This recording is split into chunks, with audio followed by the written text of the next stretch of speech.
Bom dia, graça e paz. Vamos a mais uma leitura bíblica do nosso projeto Lendo a Bíblia com o Pastor. Nossa leitura hoje encontra-se no primeiro livro de Reis, capítulo 18.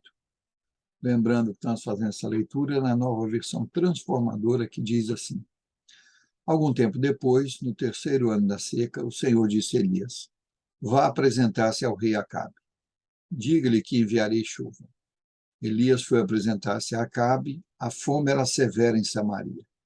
Acabe mandou chamar Obadias, o administrador do palácio. Obadias temia profundamente o Senhor. Certa vez, quando Jezabel havia tentado matar todos os profetas do Senhor, Obadias escondeu 100 deles em duas cavernas. Colocou 50 em cada caverna e forneceu alimento e água para eles.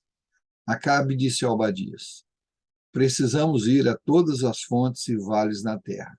Quem sabe encontraremos pasto suficiente para salvar pelo menos alguns de meus cavalos e mulas. Então dividiram o território entre si. Acabe foi para um lado, Obadias para o outro. Enquanto Obadias caminhava, viu de repente Elias vindo em sua direção. Ao reconhecê-lo, Obadias curvou-se diante dele com o rosto no chão.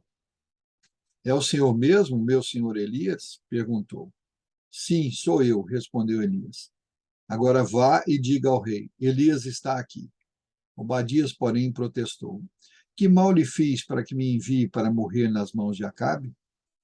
Pois tão certo como vive o Senhor, seu Deus, o rei o procurou em todas as nações e reinos da terra, de uma a outra extremidade.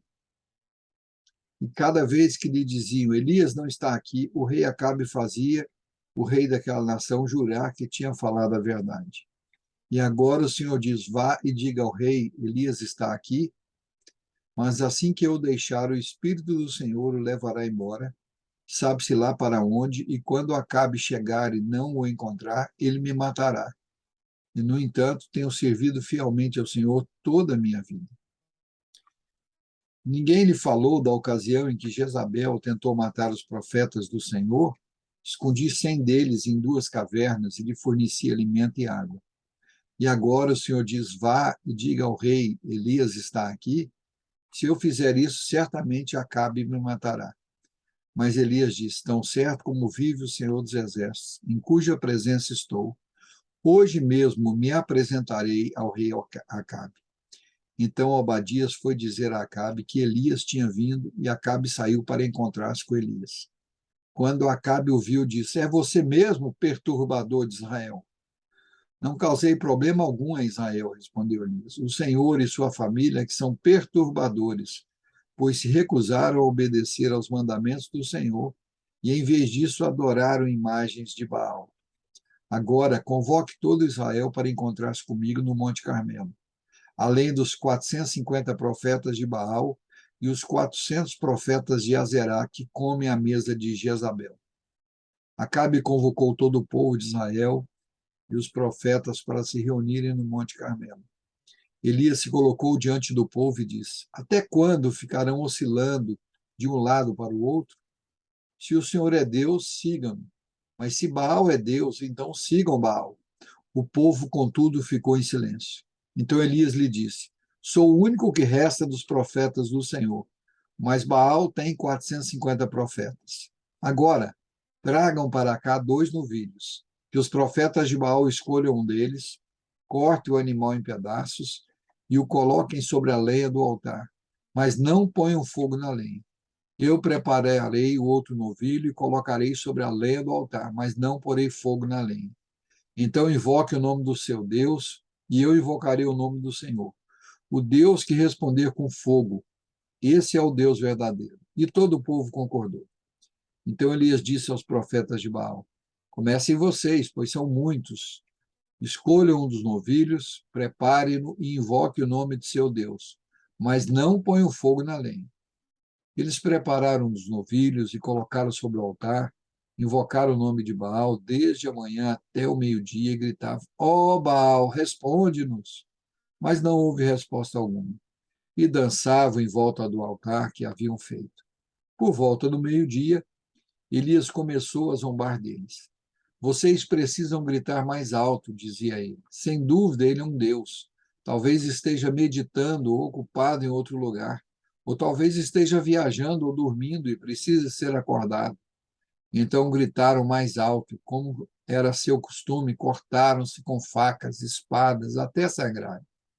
Agitaram-se em transe desde o meio-dia até a hora do sacrifício da tarde, mas não houve sequer um som, nem resposta ou reação alguma. Então Elias disse ao povo: venham aqui. Todos se reuniram em volta dele enquanto ele consertava o altar do Senhor que havia sido derrubado. Pegou 12 pedras, uma para cada tribo dos filhos de Jacó, a quem o Senhor disse: teu nome será Israel. E com elas reconstruiu o altar em nome do Senhor. Depois cavou ao redor do altar uma valeta com capacidade suficiente para 12 litros de água. Empilhou lenha sobre o altar, cortou o novilho em pedaços e colocou os pedaços sobre a lenha. Em seguida ordenou: encham 4 jarras grandes com água e derrame a água sobre o holocausto e a lenha. Depois que fizeram isso, disse: façam a mesma coisa novamente. Quando terminaram, ele disse: agora façam o mesmo pela terceira vez. Eles seguiram sua instrução, e a água corria ao redor do altar e encheu a valeta. Na hora costumeira de oferecer o sacrifício da tarde, o profeta Elias se aproximou do altar e orou: ó Senhor, Deus de Abraão, Isaque e Jacó, prova hoje que és Deus em Israel, e que sou teu servo. Prova que fiz tudo isso por ordem tua. Ó Senhor, responde-me. Que este povo saiba que tu, ó Senhor, és o verdadeiro Deus e estás buscando o povo de volta para ti. No mesmo instante, fogo do Senhor desceu do céu e queimou o novilho, a madeira, as pedras e o chão, e secou até a água da valeta. Quando o povo viu isso, todos se prostraram com o rosto no chão e gritaram: o Senhor é Deus, sim, o Senhor é Deus. Então Elias ordenou: prendam todos os profetas de Baal, não deixem nenhum escapar. O povo os prendeu, e Elias os levou para o riacho de Quizon e ali os matou. Em seguida, Elias disse a Acabe: vá comer e beber, pois ouço uma forte tempestade chegando. Acabe foi comer e beber. Elias, porém, subiu ao topo do Monte Carmelo, prostrou-se até o chão com o rosto entre os joelhos e orou. Depois disse a seu servo: vá e olhe na direção do mar. O servo foi e olhou, depois voltou e disse: não vi nada. 7 vezes Elias mandou que ele fosse e olhasse. Por fim, na 7ª vez, o servo lhe disse: vi subir do mar uma pequena nuvem, do tamanho da mão de um homem. Então Elias lhe disse: vá depressa dizer a Acabe: apronte seu carro e volte para casa. Se não se apressar, a chuva impedirá. Em pouco tempo, o céu ficou escuro com nuvens. O vento forte trouxe uma grande tempestade, e Acabe partiu em sua carruagem a toda velocidade para Jezreel. Então o Senhor concedeu força extraordinária a Elias. Ele prendeu a capa do cinto e correu à frente do carro de Acabe até a entrada de Jezreel. Aleluia! Louvado seja o nome do Senhor por essa porção maravilhosa da sua palavra. Porque, como aquele povo, nós podemos dizer: o Senhor é Deus, o Senhor é Deus. Louvado seja o nome do Senhor nosso Deus, que é o único Senhor, o único Deus vivo e verdadeiro, um Deus que ouve o nosso clamor, que ouve a nossa oração e que libera a bênção em nosso favor. Deus nos abençoe em Cristo Jesus. Amanhã retornaremos com mais um Lendo a Bíblia com o pastor.